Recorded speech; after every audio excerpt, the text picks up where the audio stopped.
Ultimately, Nicholas made the decision. No matter what, all he wanted was a chance. After finishing their meal, Sophie didn't leave immediately. She initially wanted to stay and spend some time with Tristan. However, Nicholas refused to leave and insisted on staying as well. Tristan held her hand. "You must remember to get some rest after you get back and don't overtire yourself, okay?" He was worried as she didn't seem to be in great shape. "I got it. Don't worry about me," she said. Then, she turned to Nicholas. "Nicholas, you should see a psychologist as soon as possible. Don't waste any more time. This will be beneficial for you and everyone else." She found him less annoying as long as he didn't throw a tantrum. "All right. I know. But you have to promise not to avoid me in the future, no matter what." That was the only request he had. Nicholas was contented as long as she stopped hiding from him and could continue to be present in his life. Everything else didn't matter. "Okay. I promise." Really? Nicholas thought his ears were playing tricks on him. After all, Sophie had always been firm on not giving him a chance for the past year. Yes. Nicholas was overjoyed. In fact, his happiness could originate from simple things like that. After dinner, Tristan accompanied Sophie back to the medical association while Nicholas tagged along. Tristan was irritated to see how delighted Nicholas was. This man should really know when to stop. Sophie fathomed Tristan must be unhappy, so she held his hand. "I didn't mean anything by agreeing to his request. I just thought maybe he won't pester me anymore if his condition improves." Sophie had gotten sick of that kind of harassment and hoped she could put an end to it. "I know that." There was no way he couldn't understand her intention. The trio halted in their tracks upon reaching the entrance of the International Medical Association. "Nicholas, if possible, please let Butterfly go." Nicholas wasn't inclined to release Butterfly at that time. "Sophie, I treat her very well, and she's getting all her wishes fulfilled at my place. Therefore, you don't need to worry about her." Anyway, regardless of what Sophie said, he didn't plan on letting her go for the time being. She wants her freedom. Everything else you provide for her is irrelevant. Butterfly was her friend, so Sophie had a good grasp on what Butterfly yearned for the most. "All right. I got it. I'm going in now." She stopped talking afterward and entered the building. Tristan halted Nicholas from leaving. "Let's have a match. What do you say?" Tristan cut to the chase. Unexpectedly, Nicholas shook his head. "I'm not interested in doing that." He's joking, right? My injuries haven't even healed yet. I don't want to get beaten up again. Don't be too full of yourself, Tristan. You've also heard Sophie. She's willing to give me a chance. Who's to say how things will end up for us? Tristan didn't respond. He wasn't planning on arguing with a fool. A chance? So what if he gets the chance? Sophie loves me, so no one else can be with her. Meanwhile, Tristan had made arrangements for Caleb to return to the country. The latter was still in his condominium when someone knocked on his door. He opened the door and was surprised to see Tristan standing outside. "Mr. Tristan, how did you know I was here?" Caleb was somewhat taken aback.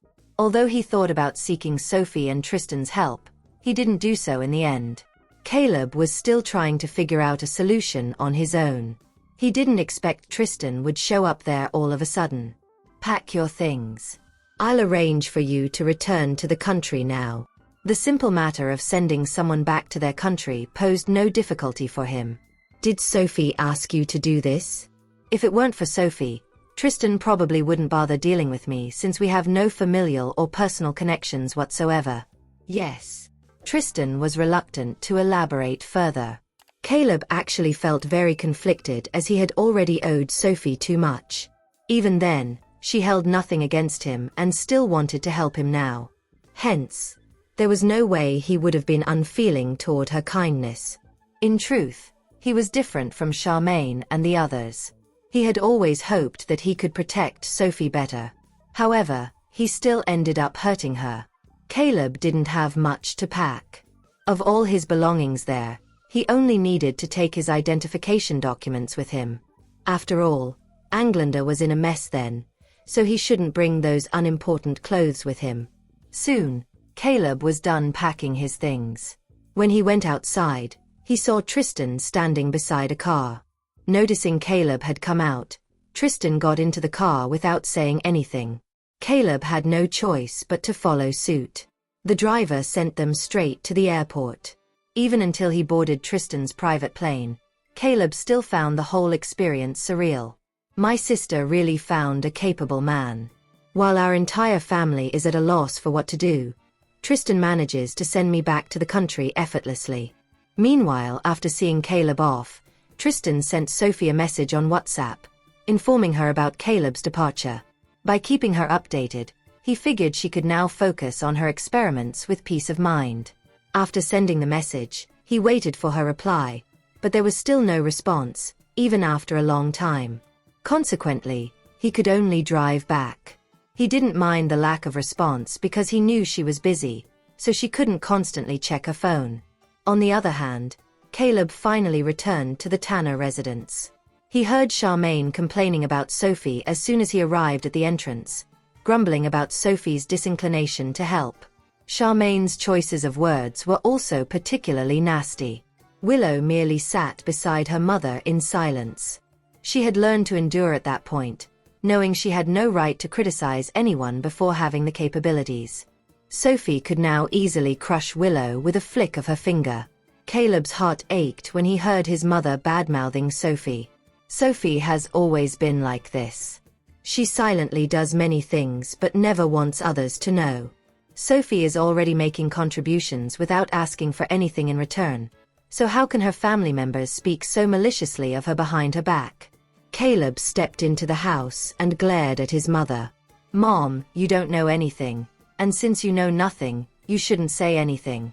Don't you realize how hurtful your words can be?" Charmaine was taken aback to see her son had returned. "You're home, Caleb? How did you come back? Do you know how worried I've been?" Charmaine hugged Caleb tightly. He gently pushed her away. "Mom, I'm serious. You're being too unfair to Sophie," he uttered irritably. "Sophie is not obligated to help me. Besides, I've returned now because of her assistance, isn't it?" An embarrassed look spread across Charmaine's face. "Isn't that what she's supposed to do? You're her brother, so she should help you, right? Don't tell me we should have begged her instead." Caleb shook his head. "Mom, nothing in this world should be taken for granted. She's your daughter, but have you helped her do anything unconditionally? She had no right to expect such of Sophie when even she, as a mother, could not do so." Charmaine was at a loss for words. "Caleb, I'm sure this isn't what Mom meant. This is the first time you've been back in a while. I'm sure she's just worried about you." Willow hurriedly spoke up for Charmaine. Caleb almost couldn't bear acknowledging the person Willow had turned into. She had always been the vainest of them all. Despite being only 20 years of age, she now resembled a woman a decade older from the rural countryside. No matter what had happened, his heart ached for Willow, and he couldn't find it within himself to continue chastising her. "Willow, now that I'm back and our family is whole, stop involving yourself in such a mess in the future. Let's cherish the time we have together and let bygones be bygones. It doesn't matter who was in the wrong. The most important thing is our happiness as a family." "I understand, Caleb. Don't worry. I get where you're coming from." She hoped never to experience life on the remote island ever again. Sophie was someone she could not afford to offend. She finally understood that after everything that she'd gone through. "Caleb, you should get some rest. I'll be preparing a scrumptious dinner later." Despite being unhappy with Caleb's attitude, Charmaine didn't want to cause tension in their relationship, as it was a rare occasion that he returned. On the other hand, Sophie was occupied with work until 11 at night and only saw Tristan's text message while taking a break. She replied, "Thank you." Just then, she saw someone smoking on the balcony. She walked toward him and asked for a joint, which she placed in her mouth. Do you need a lighter? The man inquired after noting that her cigarette remained unlit. She shook her head. She did not like smoking. However, she was so stressed that she'd settle for inhaling the tobacco scent. Sophie was an outstandingly gorgeous woman. At that moment, she was dressed in a lab coat while languidly resting her arms on the railing. Despite being fitted in such simple attire, she looked magnificent. She was one of those natural beauties that could be doing absolutely nothing yet still turn heads. The man next to her swallowed instinctively. Ms. Tanner, I. Sophie turned in the direction of his voice and saw a good-looking man who was tall and well-built. Is anything the matter? She cocked her brows. He was intimidated by how aloof she seemed and shook his head at once. It's nothing. He had planned to flirt with her as it would be considered a win even if all he could get was a one-night stand from such a stunning woman. However, he gave up under her piercing stare. Once the man had left, Sophie was left alone and started feeling bored. She'd been spending the entire day cooped up in the lab and was about to go mad. She decided to give Tristan a call. What's up? I was thinking about you. Tristan, don't you think you've become rather cheesy as of late? Is that so? Not at all. But I was indeed thinking of you. I always am. Fine. I admit that I miss you too. What is it? Haven't had a breakthrough yet. Yes. Darling, why not come back home and rest for a day? Perhaps you should have a change of scenery since working non-stop for days hasn't yielded any results. Who knows, this might be just what you need to achieve a breakthrough. He couldn't offer any help regarding the virus except for providing her with moral support. Don't worry. I won't be coming home tonight. Be good. The cigarette was still positioned between Sophie's lips. Okay. I will. They continued chatting and hung up only when Arius came looking for Sophie. Damn, I doubt I can take this much longer. All these failures are starting to take a toll on me. Sophie gave him a side eye. That's about enough. Whining doesn't solve anything. Arius saw her biting a cigarette and surmised she was troubled as well. Sophie, are you regretting your choice to pursue medicine? It was often exhausting to study in the medical field. Not really. Although she was at an impasse, she believed that she'd pull through eventually with a little more grit and perseverance. Well, you sure have strong faith. That's enough chit-chat for now. Back to work. Arius held her back immediately. Do you have any idea what time it is? Enough talk about work. Go back and have some rest. Just then, someone called out to the both of them. Professor Gulliver, I have bad news. Dr. Smith has fainted. Barney had regained consciousness by the time Arius and Sophie reached him. Thankfully, it was due to overexhaustion and wasn't anything serious. Dr. Smith, haven't I told you to take a break and head home if you feel tired? You should accept that your body is aging and is not as it was before. Arius was at a loss for words. What was the point of pushing past your body's limit so others could remember you for your achievements? Isn't one's body their most important asset? Barney was behaving irrationally out of sheer desperation as he'd reached a research bottleneck. Alas, he'd collapsed at such a crucial juncture. In the end, he would not even be able to contribute to the research.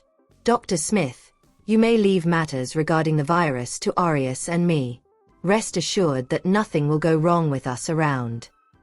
As Barney was far from being young, it'd be better for him to recuperate in the hospital for a few days instead of excessively pushing himself.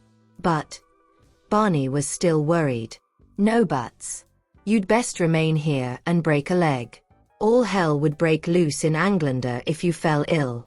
She dared not imagine how the public would react to news of such a critical figure in solving their current predicament breaking under its weight. That was why Barney's fainting incident had to be kept under wraps. Sophie, I'm fine, truly. All I want to do right now is to solve this problem we're facing. He would not rest as long as their issue persisted. Dr. Smith, do you not believe in Arius and me? They understood his need for urgency, but this was not something he was capable of solving alone. Everyone needed to work together. Barney seemed to have aged years as he became overcome with distraught. He was becoming increasingly unsure of himself in terms of finding a way out of their plight. Arius knew he was feeling upset and consoled. "Dr. Smith, you'll only be taking a break for 2 days. You'll be back with us once you recover. I'm certain you'd find it difficult to concentrate on your research with the physical state that you're in right now." At that moment, the president of Englander made an appearance. He dropped everything to make the trip over immediately after receiving a call about Barney's incident. "Dr. Smith, how have you been?" Barney was his only hope. If anything untoward happened to Barney, Marcus would no longer be the president. Looking at the president, Arius was annoyed and snorted. Earlier on, Marcus had wanted to get rid of all of them when everything was fine. Now that he required their help, he became so pleasant. "Arius, you and Sophie can continue with your work. I will rest here." Barney knew that Arius disliked the president, so he did not want Arius and Sophie to waste their time there. "Sure, Dr. Smith. I'm taking my leave. If you need anything, please call me." With that, Arius took Sophie with him. The two of them did not even cast a glance at the president. They did not care about his status. As citizens of Chon-Aea, there was no need for them to have any regard for Marcus. Back in the ward, Marcus was not looking too pleased. "Dr. Smith, all of you have been here for quite some time now. However, there has been no progress at all. Do you think?" Marcus was trying to be tactful, but it was obvious what he was trying to get at. Barney let out a sigh. "You have seen with your own eyes that everyone is doing their best at the International Medical Association. But this virus is different than the usual ones. We have no idea what it is. They had already tried their best, but the outcome was as such. There was nothing they could do about it." "Are you trying to tell me that there's nothing you can do about it? Is that what you mean? If that's the case, does it mean that everyone has to die?" Barney kept quiet. "We are trying our best. As for the result, I can't promise you anything as of now. The virus was evolving every day. It was very tricky, and that caused the current situation." Everyone was trying to hide the fact that Barney had been hospitalized. Unfortunately, a few photos showed up on social media in Englander. After the citizens of Englander found out that Barney was ill, they got into a frenzy. They thought for sure they were going to die this time around. As a result, some of them began to riot on the streets. Suddenly, Englander was thrown into chaos. Unfortunately, they did not like the current president as well. They blamed Marcus for being too incompetent. That was why the country could not handle the virus. Some of the citizens got so emotional that they ran to the International Medical Association and wanted to charge in. There were riots everywhere in Englander. During a time like that, leaving the country would be the best option. After all, whatever happened in Englander had nothing much to do with them. Tristan received a phone call from William. Given the current situation in Englander, it was too dangerous for them to stay on. William hoped that his son could leave the country. "Tristan, take Sophie back with you. Whatever happens in Englander has nothing to do with us." William was really worried about both of them. He had been catching up on the news of Englander. Sadly, even Marcus was not able to take control of the present circumstances. "Dad, please don't worry about us. Everything is still under control." At that moment, Sophie was still at the International Medical Association. "I can't talk to you now. I have to go to the International Medical Association and take a look." There were riots going over there. Tristan felt that he needed to be by Sophie's side so that he could protect her. "Tristan, listen to me for once." William was about to say something else when Tristan ended the phone call. The elderly man could only sit there and sigh. He did not care about others. All he wanted was for his son to be safe and sound. Sarah was equally worried when she saw her father's expression. "Dad, don't worry too much. Tristan has always been a very opinionated person.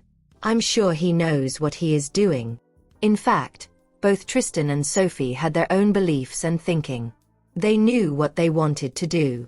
Furthermore, the two of them were able to fight very well. They would definitely be able to protect themselves. Oh well. William could only sigh when he heard that. But it is too dangerous in Englander. Naturally, he believed that Tristan could take care of himself. Then again, nobody could guarantee that Tristan would not get hurt in such a chaotic circumstance. Isabel was also very worried. Right now, she was not in the mood to prepare for her new album. Instead, she had been following up on the news over in Englander. Aunt Sarah, I'm also very worried.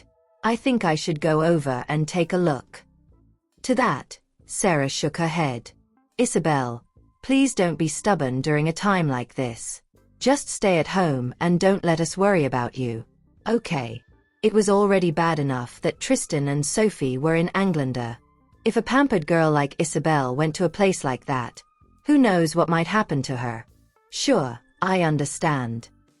Even though she was a very obstinate person, she knew that she would be of no help even if she went to Englander. She had no choice but to sit around and worry. Sarah patted her on her cheeks.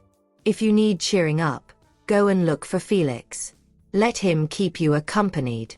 If the young lady continued to stay at home, she would only let her imagination run wild. That would frighten her even more. Felix is also very busy. Ever since Englander went into chaos, the company over there was also affected. Therefore, Felix had been having late-night meetings every day. Every time Isabel went over to look for him, he could only have a quick meal with her before rushing back to work. Sarah knew that everyone was very busy at the moment. Things in Englander were affecting other countries as well. The ongoing turmoil would definitely have a huge effect on the economy. Meanwhile, Tristan arrived at the International Medical Association. He found out that the association had been surrounded by lots of people. It would be difficult for him to find his way in. He gave Sophie a call. However, no one picked up the phone. That made him even more anxious. He then made another call. Get me a helicopter right away. Yes, I'll send you my location in a while. Once that had been arranged, Tristan continued to call Sophie. In the meantime, Sophie was experimenting with new methods when she heard endless gunshots outside. She knew that the situation was getting out of control. Then again, she was at the most critical point of her experiment. As such, she chose to forge ahead. When Arius came to look for her, she was still doing her experiment. This woman is truly a brave soul. It is a total mess out there. Yet, she is still so calm. Sophie, we may have to evacuate. Nothing good would come out of staying on there. Okay, I understand. How can anyone experiment in peace if there is complete chaos out there? Let's go. No. I think I will succeed this time around. Give me half an hour. Those special forces should be able to hold the horde back for another half an hour. Sophie, I'm not joking with you. Everyone is prepared to leave. So should they. However, Sophie was very adamant. Arius, give me half an hour. Don't let anyone in. I have a feeling that this will work.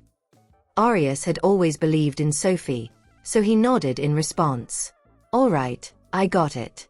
Then I will be standing guard outside here. Be careful. The situation out there was really chaotic. He was worried that someone might dash in. That was why he stood guard outside. In the meantime, it was also just as chaotic outside Nicholas' mansion. Butterfly took a look and realized that was her best chance to get away. Since no one had time for her, Butterfly sneaked out of the mansion and hoped no one would notice. Butterfly was very happy when she reached the main door without anyone noticing her. In the end, Nicholas appeared and blocked her way. Ms. Sekelsky, where do you think you are going? Given the messy situation out there, where can you go to? She could only stay safe by staying there. Nicholas' mansion was the safest place. No one dared to charge in. Butterfly smiled as she glanced at Nicholas. No, I wasn't going anywhere. I was too cooped up in the house, so I decided to take a walk and get some fresh air, said Butterfly calmly. I can't believe you are still in the mood for that, Ms. Sokolski. Isn't she aware of the danger that looms outside? There were riots going on everywhere in Englander. Even the president could not subdue the ongoing turmoil. There were bloodshed and crimes happening everywhere. Nicholas grabbed hold of Butterfly's collar and dragged her back to the mansion. Nicholas, what are you doing? Sophie is still at the International Medical Association with all these going on. How can I leave her there all by herself? I have to go there and protect her. She saw on the news that the crowd was attacking the International Medical Association too. Sophie was capable, but at a time like that, she would be more focused on her research. Someone needed to be there by her side. You are so good to Sophie. Of course. Sophie is my best friend. Of course, I'm nice to her. What a joke. Both women had gone through life and death situations together in the past. That was why they were so close. Just then, they heard the sounds of a helicopter and saw one flying above them. Nicholas knew something was amiss. True enough, the moment the helicopter flew lower, someone started shooting at them. Holy crap! These people are so daring that they dare to attack me in my own house. Nicholas was enraged. Nevertheless, in the most dangerous moment, he still pulled Butterfly into his arms and shielded her from the bullets. Butterfly knew that things were about to get worse. However, she genuinely did not expect Nicholas to shield her from the attack. Nicholas, are you all right? Just then, Richard rushed out with the others, and they began to fire at the helicopter. It was only then that the helicopter flew away. Richard ran over to Nicholas. Upon seeing his pale face, Richard knew that Nicholas had been injured. Boss, where are you hurt? I'll get the doctor right away. Richard immediately ordered his subordinates to call for a doctor. Nicholas pressed his hand on his wound. I'm fine, Ms. Sokolski. You better go in. You have seen with your own eyes how bad the situation is in Englander. It's too dangerous for you to go anywhere. Nicholas got hurt because of her, and she felt bad if she left now. Instead, Butterfly carried him into the house by herself. Nicholas had been shot. If it were not for Nicholas, she would have been the one who got shot. Nicholas, you. Butterfly knew that he was not in any danger, but she was still worried about him. After all, he got hurt because of her. Richard, get 2 men to stay with Ms. Sokolski to protect her. At a time like that, Nicholas was still worried about Butterfly. She was a friend of Sophie's. Since she was Sophie's friend, he could not sit back and watch her get hurt. Understood. Boss. Don't worry. Richard looked at Butterfly and was speechless. Doesn't she know about the situation out there? I can't believe she was running all over the place. If she hadn't done that, Boss wouldn't have gotten injured. Why are women so troublesome? It's fine that they can't be of any help in times of trouble. Yet, they manage to cause trouble for others. Butterfly could not bother to argue with Richard even though she knew what he was getting at. Earlier on, she did want to leave. You guys leave. I need some alone time. In actual fact, Nicholas was planning to go and look for Sophie. The International Medical Association was a target, and not every one of the rioters was from Englander.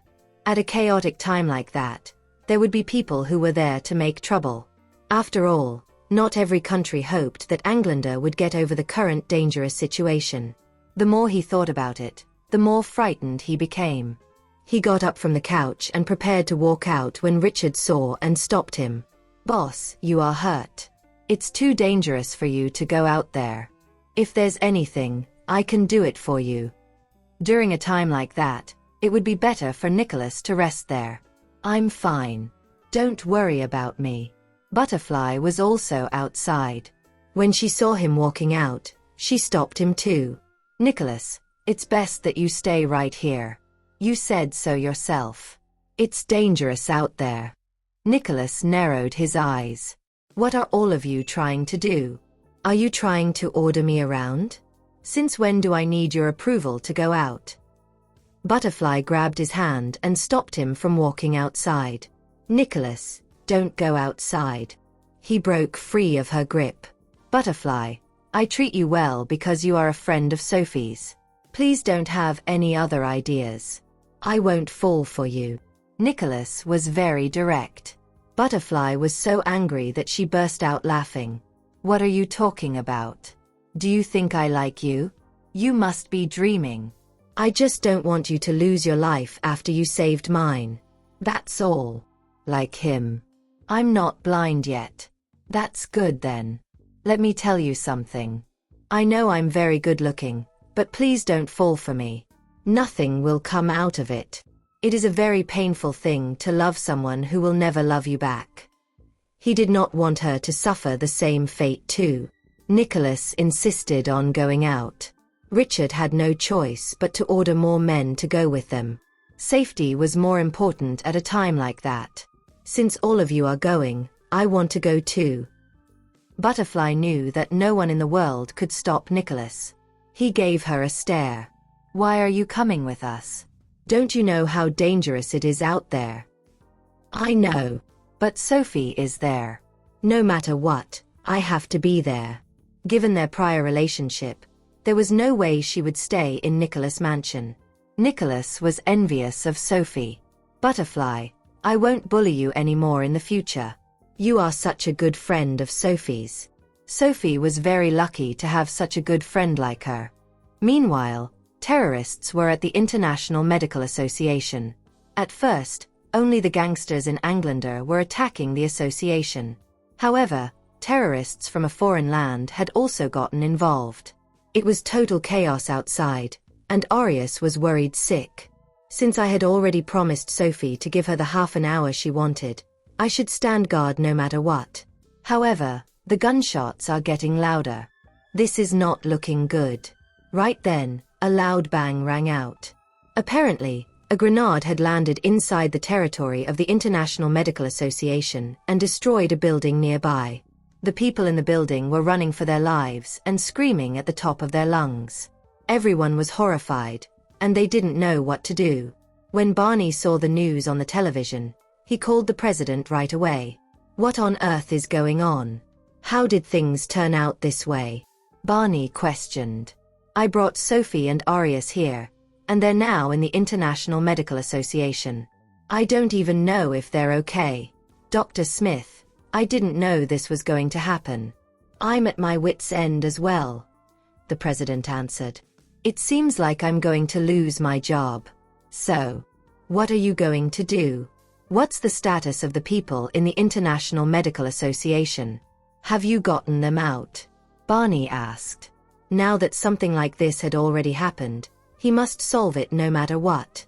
I've already sent a team of special forces there. Judging by the current situation, however, it doesn't seem like there's a point, the president replied. At this moment, there's nothing else I can do. Barney was overwhelmed with regret. If I didn't bring them here, none of this would have happened. At the same time, the president felt utterly helpless. No matter how angry Dr. Smith is right now, there's still nothing I can do about it. Dr. Smith, the only way out now is to solve this virus crisis, the president stated. At that moment, Englander was in a mess, and no one seemed to have the solution. Shut the up. I don't want to listen to whatever you have to say right now, Barney fumed.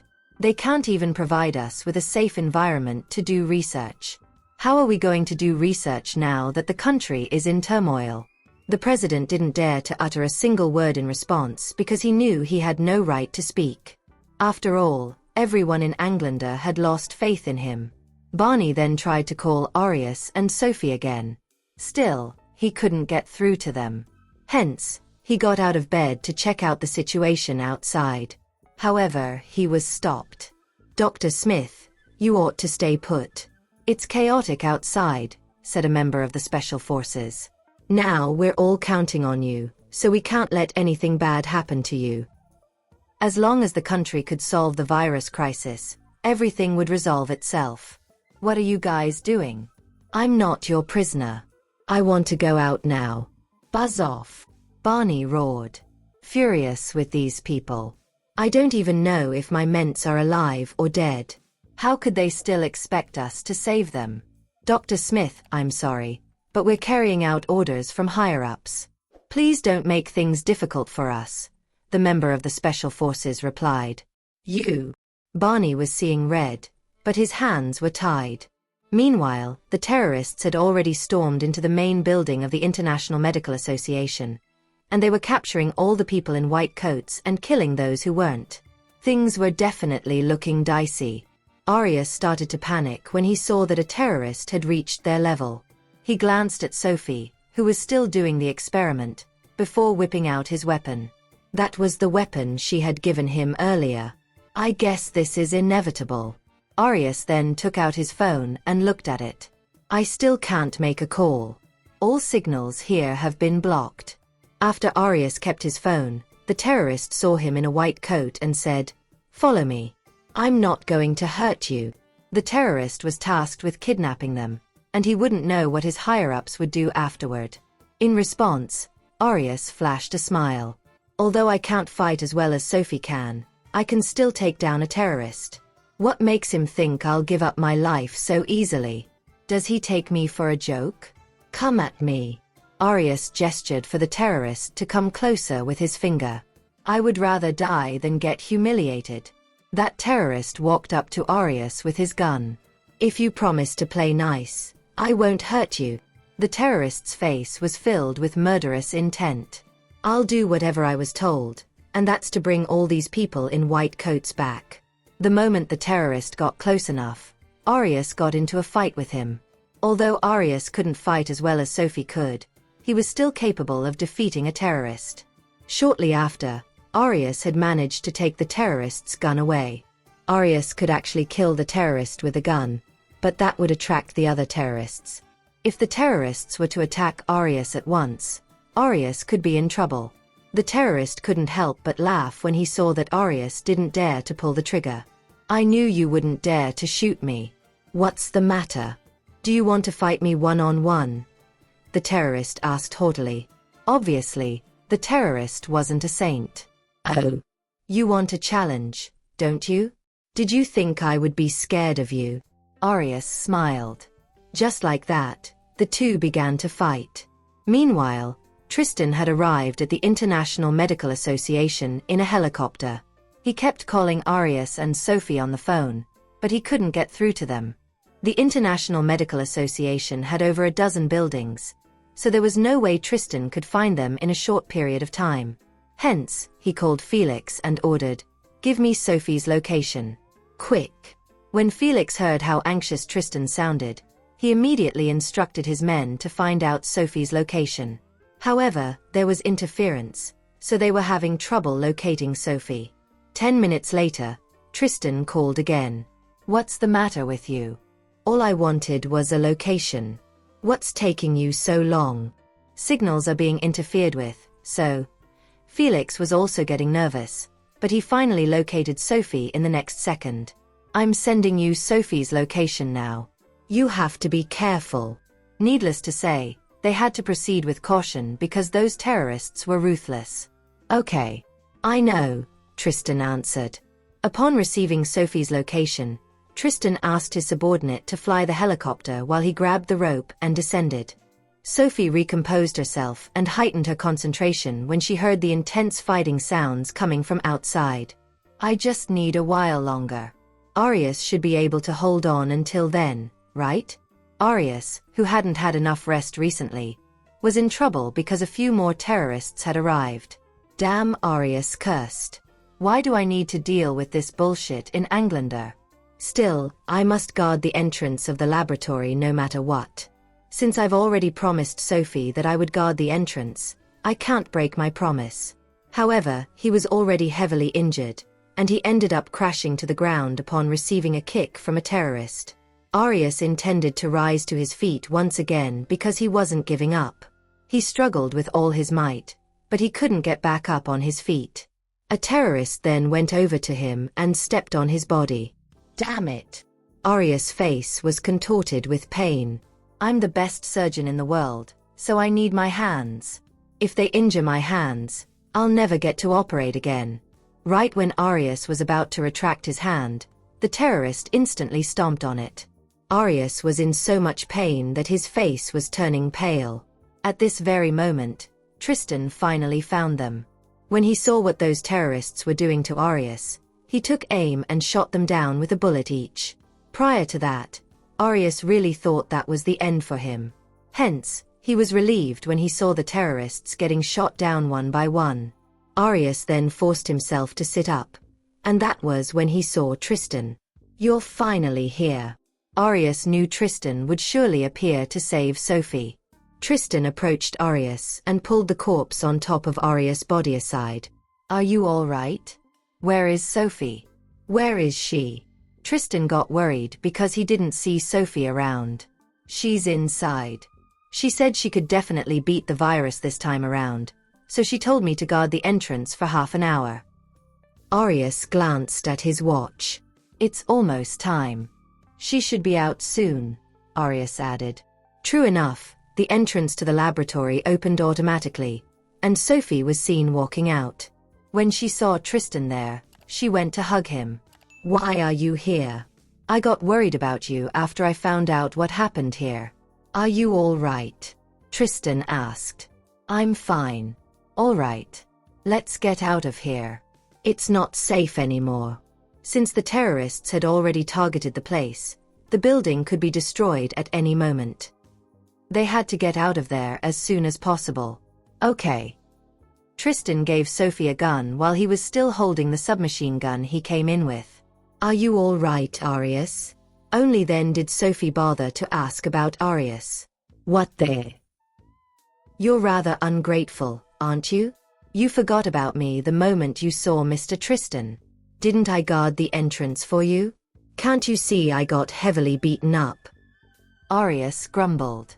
"My handsome face is ruined. I can't even look at myself in the mirror now. That's enough. I think the terrorists are out to get us. We need to leave now," Sophie said. "How are we supposed to do that? The terrorists have the International Medical Association surrounded now. Besides, there are a lot of Anglanderans who are kept in the dark out there. We can't get out." Arius learned about the situation outside moments ago. Indeed, the situation had become very complicated.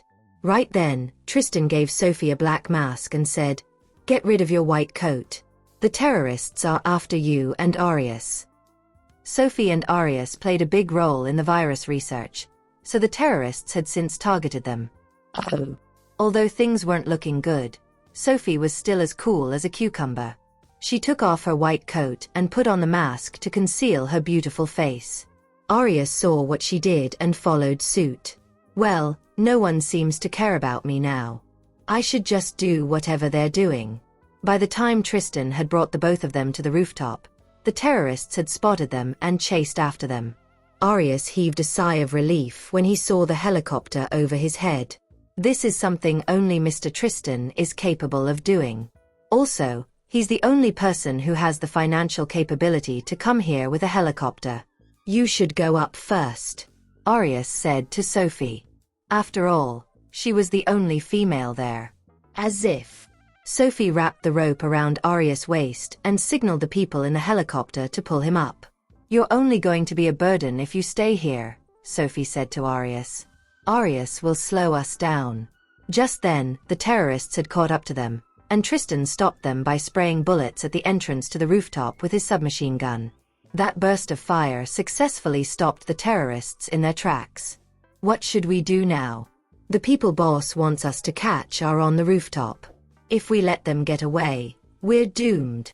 That submachine gun is too strong. We can't get up there. However, don't worry.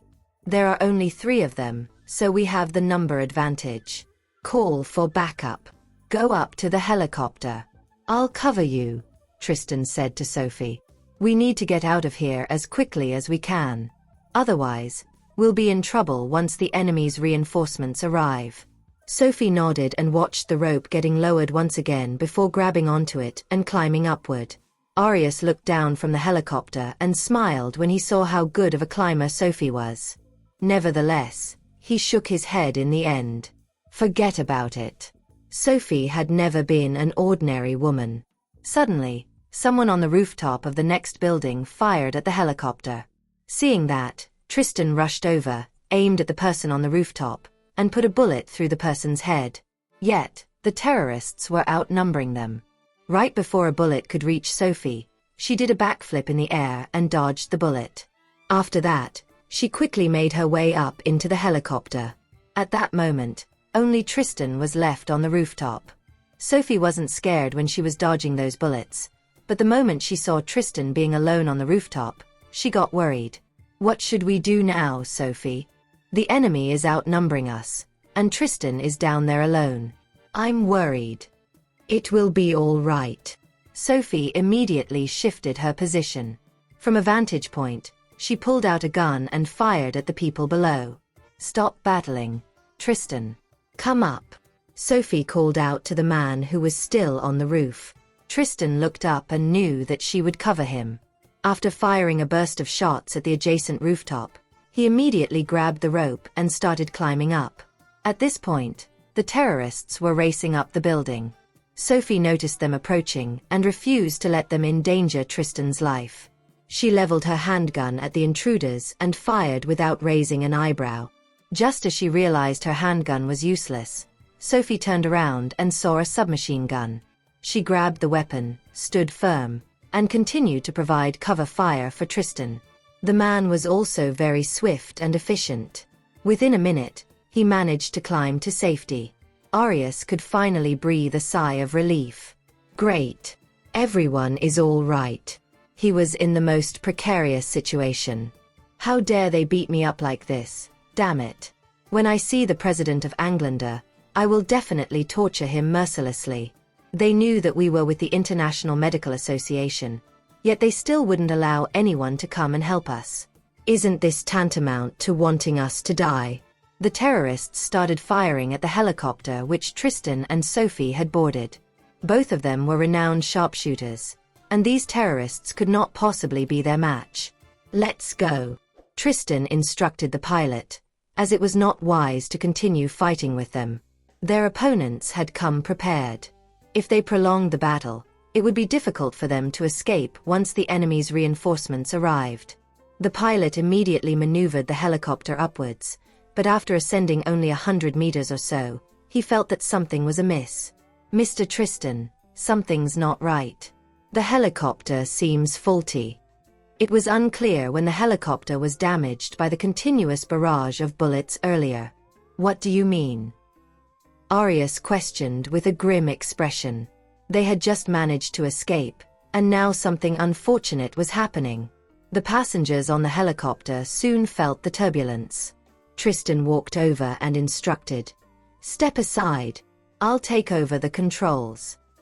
Even if the helicopter had malfunctioned, they had to find the nearest place to land. If they continued like this, the people in the helicopter would be doomed. The pilot did as he was told, allowing Tristan to navigate the helicopter. Sophie, do you think we might not make it back this time? Tristan had just returned to Chon-Aea and hadn't had a chance to make his mark in the country yet. He could not believe something like this would happen. Sophie remained silent and merely glanced at him. While Tristan took over the controls of the helicopter, Sophie remained vigilant and guarded against the terrorists below. Seeing that someone was still trying to attack them, Sophie's submachine gun once again fired a volley. After leaving the airspace at International Medical Association, Tristan tried to find a suitable location to land. Meanwhile, the president's men arrived at the International Medical Association and found the place was already a mess. "Mr. President, what should we do?" The men had pinned their hopes on the International Medical Association. When they realized the targets were missing, they wondered how to explain to the Anglanderans. Send someone immediately to find them. Now that Sophie and Arius are gone, Barney probably won't help us anymore. He naturally had to be ruthless to reach his current position. However, at this moment, he didn't know what to do. Okay, we will send someone to look for them. At this very moment, members of the terrorist organization held on to photos of Sophie and Arius and went in search of them.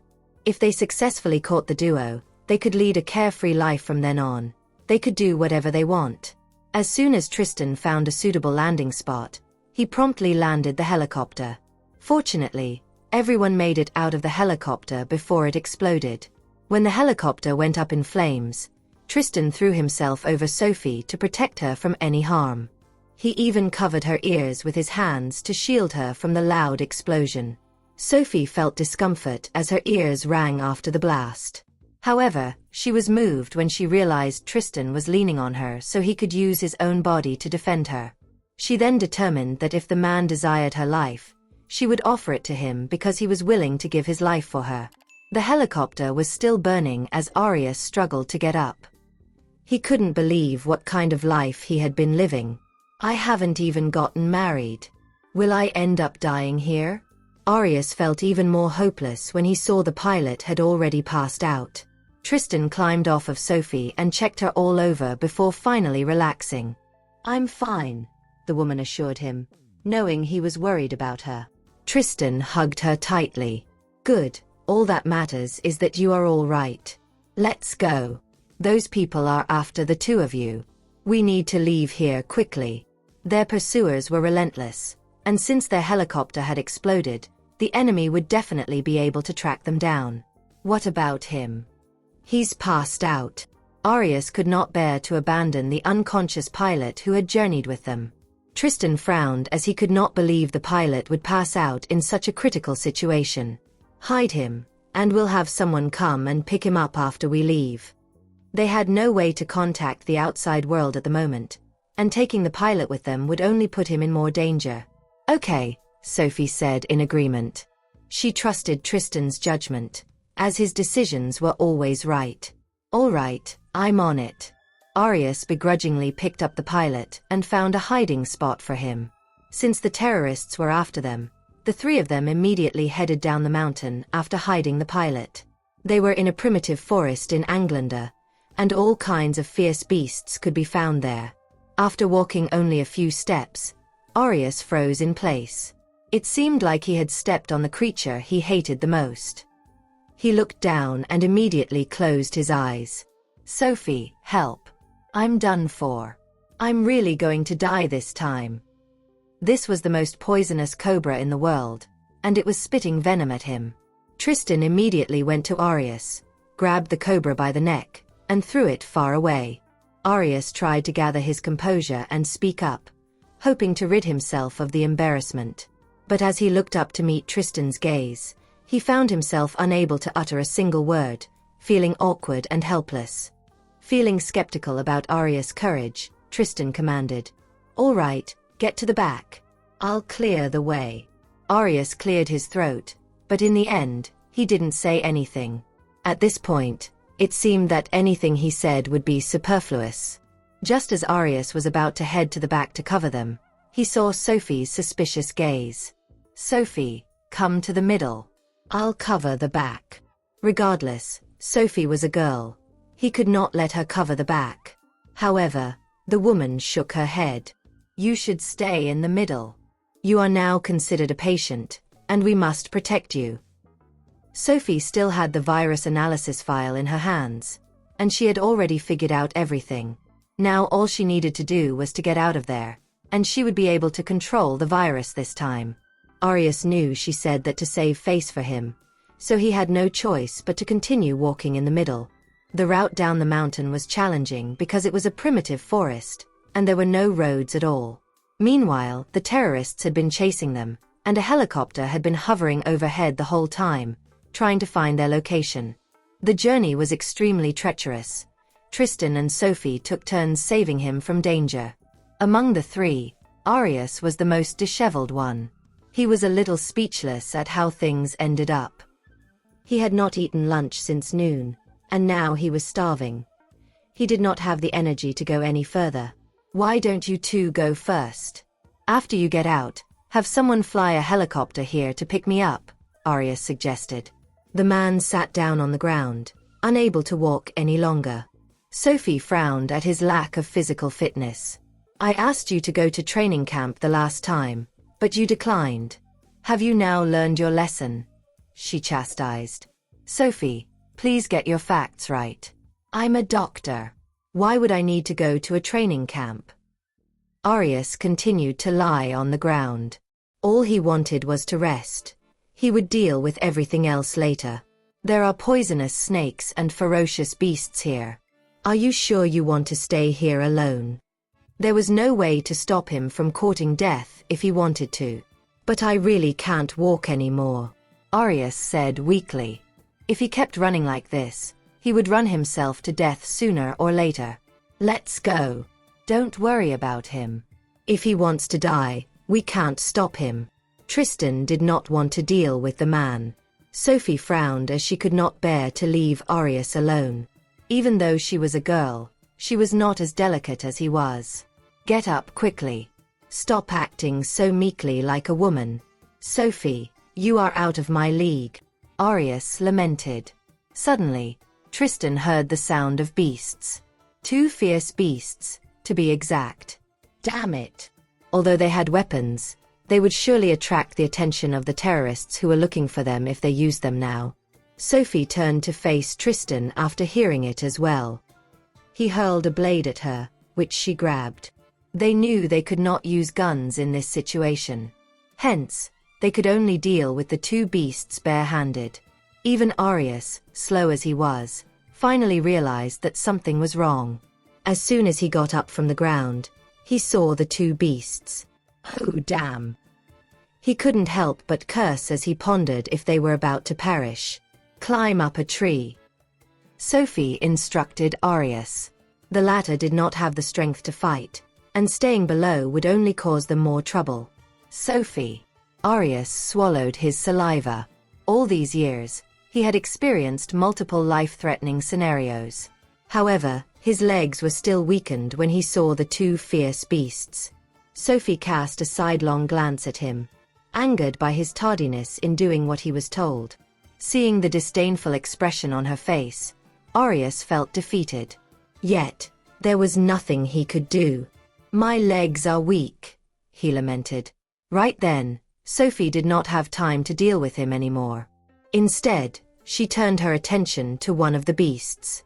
She could not leave Tristan to fight with both beasts alone because it was too dangerous. Similarly, Tristan knew he could not defeat both beasts by himself. So, he had to quickly take care of his own beast first so that he could help Sophie. His movements were very swift. They relied on the danger in his hand to battle the beasts. Arius felt useless as he watched Tristan and Sophie put up a fierce fight. In the end, he could only do what little he could to help by climbing up the tree. He vowed not to cause them any more trouble. The wild beasts in the primitive forest were extremely ferocious. Looking at their white, sharp teeth, it was clear that they wanted to eat them alive. Tristan's movements were very swift as he rushed to the side of the beast, jumped on its back, and then rode on it. The beast kept shaking its body, hoping to throw Tristan off. While Tristan struggled to maintain on the beast's back, he stabbed it repeatedly with his dagger. The beast let out an angry roar. On Sophie's end, the other beast was also attacking her. However, she was agile and dodged its attacks. She also had a dagger in her hand, but at this moment, one dagger was not enough to kill the beast. Hence, she kept looking for an opportunity. Arius felt his breath stop as he saw, from the tree, the beast preparing to attack Sophie. Sophie, be careful, he warned. If she were bitten by this beast, her hand would be crippled. Sophie dodged the beast's attack once again as if she were teasing it. The beast understood her intentions and became even more angry, attacking with even more ferocity. As the beast charged toward her, the woman dodged nimbly. As a result, the beast charged straight into a large tree. Arius nearly burst out laughing when he saw the collision. The beast had knocked itself out. Meanwhile, Tristan had found the beast's weak spot. Without hesitation, he stabbed it and then jumped down from the beast's back. At this point, the beast lost its ability to fight back. Tristan came to Sophie's side and saw that the beast that attacked her had fainted. He could not help but twitch his mouth. Sophie grabbed Tristan's hand and asked, "Are you all right?" She didn't collide head-on with the beast, so she didn't get many injuries. Moreover, the beast was a little foolish. Arius jumped down from the tree and remarked, To be honest, Sophie, only someone like Tristan can hold you down. Other men would probably be scared to death when they see you like this. Sophie shot Arius a dirty look. Stop your nonsense. You would have ended up in the beast's stomach long ago if it weren't for Tristan and me. How dare he says I'm fierce. Well, let's just ignore him. Let it be if he wants to stay behind. We don't have to be here with him. Following the fight with the beasts, he was sweaty and felt uncomfortable since he had mild germophobia. His only wish was to leave this place as soon as possible. After everything they went through, Arius knew he had to leave with them despite having no strength. He didn't want to die yet as he hadn't enjoyed life enough. None of them said anything on their way down. Not long after they left, the terrorists caught up. Just then, the beast that knocked into the tree had awakened. When it saw people approaching, it leaped and wanted to attack. The people from the terrorist organization shot the beast immediately, causing it to no longer be able to stand up. Quick. It seems like they haven't gone far. We can catch up with them, the person leading the terrorists said. Got it. Let's move. A whole group of several dozen of people promptly followed after the man. The trio knew the terrorists were approaching them as soon as the gunshot sounded. No. They are catching up to us. With the terrorists chasing after them, it depleted their energy. Arius asked. What should we do now? They didn't have enough gunpowder to face off with them. Hurry up. Move. Now, the only choice left was to avoid the terrorists. Despite being the impressive fighters they are, he and Sophie could not guarantee to win the battle if it wasn't a close combat but an open-fire battle. I agree. Let's move. Arius, you should walk in front. This time, Sophie allowed Arius to walk before them as she didn't want him to be injured. Sophie, you. Arius felt pathetic as he needed protection from a girl. Be careful, okay? Don't get hurt. The other party has many people, and things might get out of hand. Arius bobbed his head in response. Don't worry too much about me. You two should take care of yourselves. Arius didn't want to become a burden to them. Then, the three of them quickened their steps. Just then, a helicopter appeared and approached them. This time, it was Nicholas' helicopter. After finding out Sophie was here, he immediately brought some people with him to rescue her. No matter what it took, he was set on making sure Sophie was safe and sound. However, they were in mid-air in a primitive forest. It was not an easy task to locate Sophie. Butterfly was in the helicopter too. She had been trying her best to locate Sophie, but to no avail. Nicholas looked at Butterfly skeptically. Are you sure you can do it? Didn't you say you could find Sophie? What's going on now? In response, Butterfly glanced at him and replied, Please keep quiet, Nicholas. Do you think I'm not worried? Sophie is my best friend. She was working hard to locate Sophie. At that moment, the helicopter of the terrorist organization came toward them and began to attack. Damn it! These people must have a death wish. How dare they attack me? Already in a bad mood, Nicholas immediately began his counterattack. The Sable family had been in Englander for a long time. Clearly, they had strong firepower. Soon, the helicopter that attacked them was destroyed. Someone's coming for us, Tristan said as soon as he heard the sound. Although he didn't know who had come, there were sounds of fighting in the sky. MHM. Sophie hummed in response. The most crucial thing now is to let them know where we are. Tristan expressed the importance of this while trying to come up with something. Let's keep moving for now. Although someone had come to assist them, there were many terrorists. Therefore, the only thing they could do now was to protect themselves. As for the rest, they could make plans later on. Seeing the destroyed helicopter, Butterfly gave Nicholas a thumbs up. You have great marksmanship, Nicholas. You're on par with Sophie. Of course. This is nothing. Although these people had always looked down on him, he achieved his position through his capability. Great. I've found her. She's right there. Butterfly finally breathed a sigh of relief when the computer displayed Sophie's location. As soon as Nicholas heard that, he ordered the pilot to fly the helicopter over as he wanted to see Sophie at once. Just then, a helicopter appeared and approached them. This time, it was Nicholas' helicopter.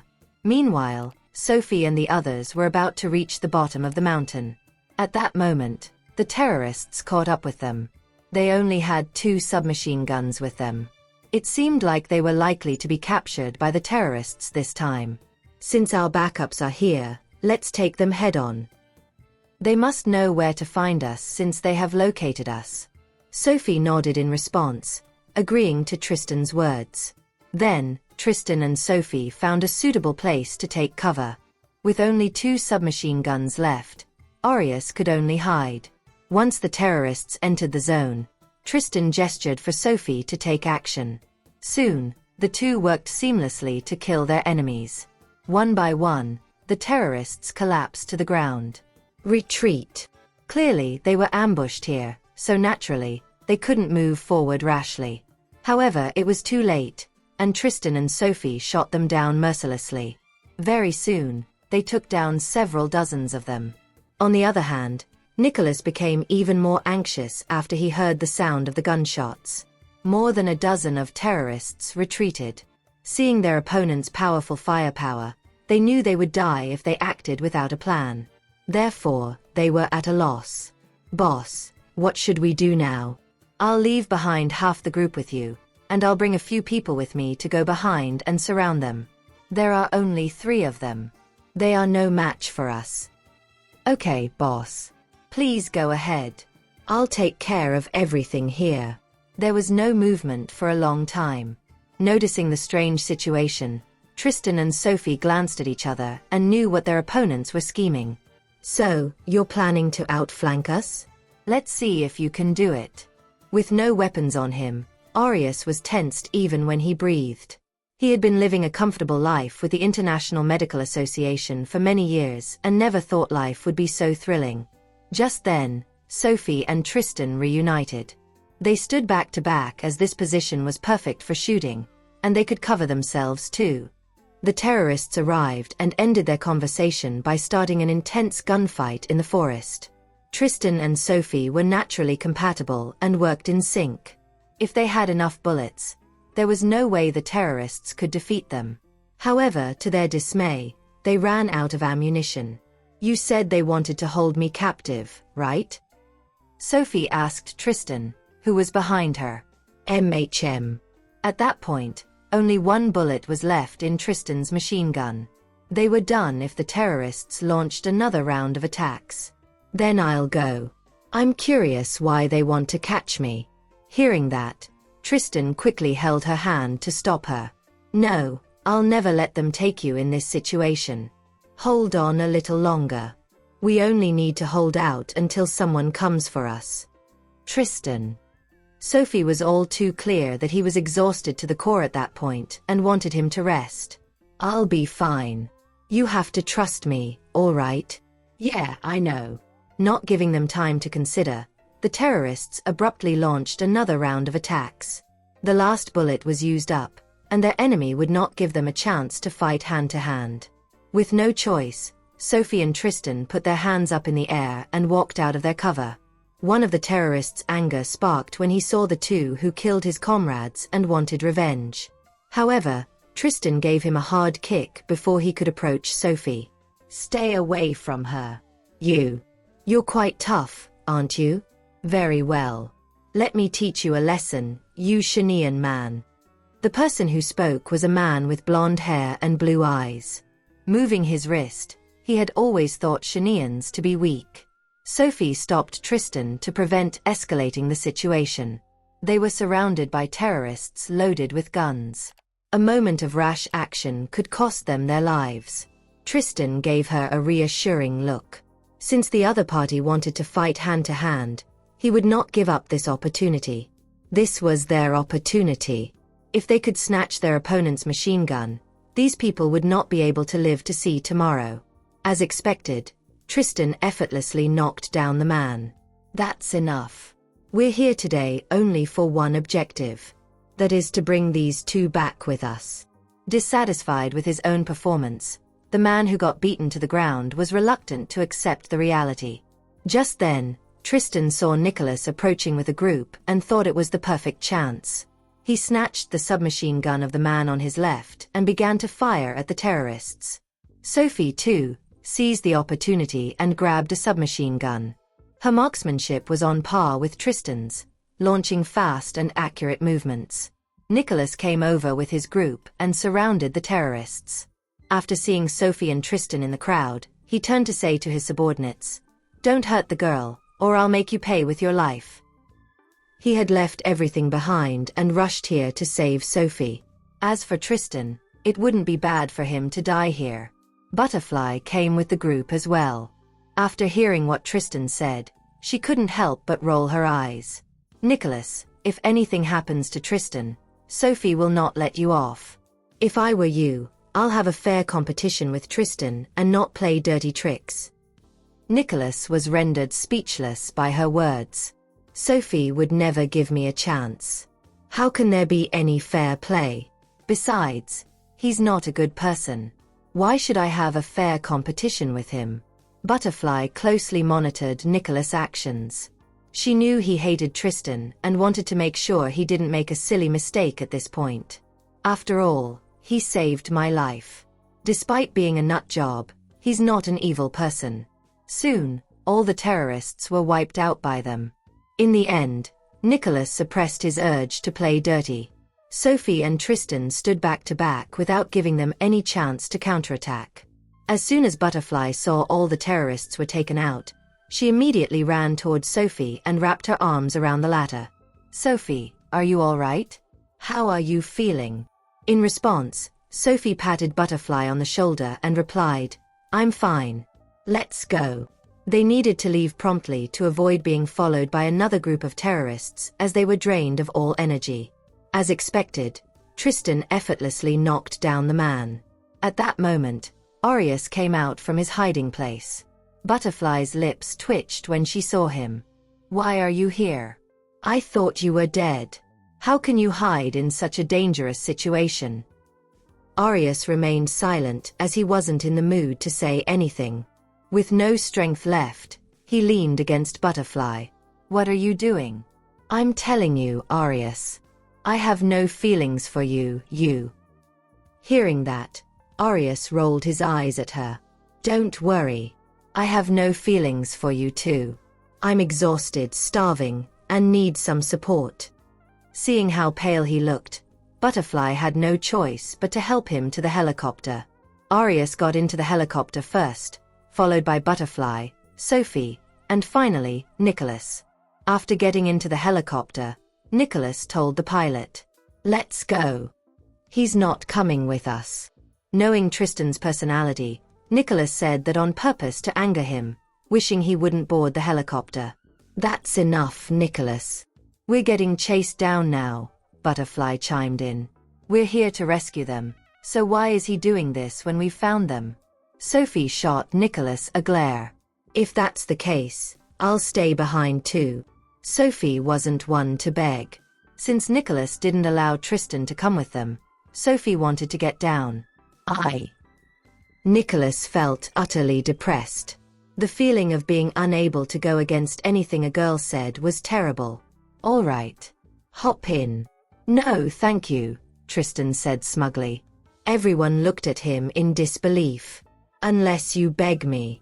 Tristan spat coldly. Nicholas was truly enraged. This man is pushing his luck. "I'm here for Sophie.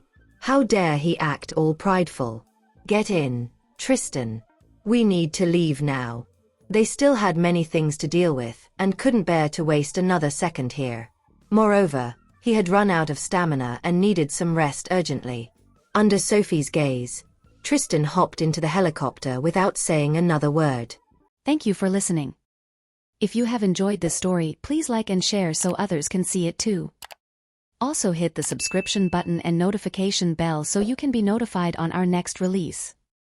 Thank you for your support. God bless you.